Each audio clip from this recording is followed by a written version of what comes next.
फक्त hair cut करायला जाण्यासाठी कोण शॉपिंग करतं?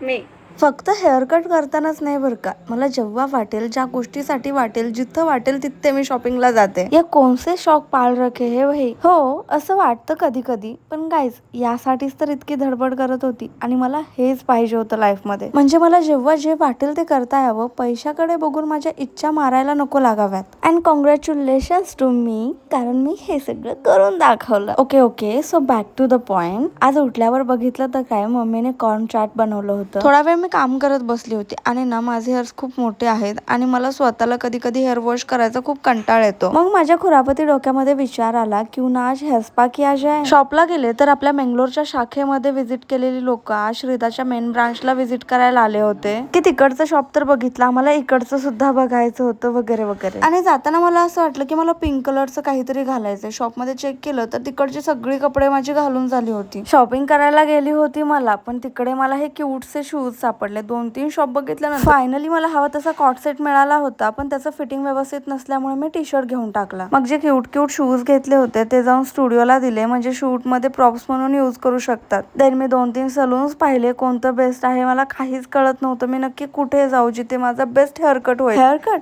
पण मी तर स्पा साठी आली होती. हो, अचानक हेअरकट करायचा प्लॅन झाला आणि रिझल्ट जो होता तो अनएक्सपेक्टेड होता. सो मी कोणता हेअरकट केलाय ते तुम्हाला नेक्स्ट मिनी ब्लॉग मध्ये पाहायला मिळेल. See you next part. Bye.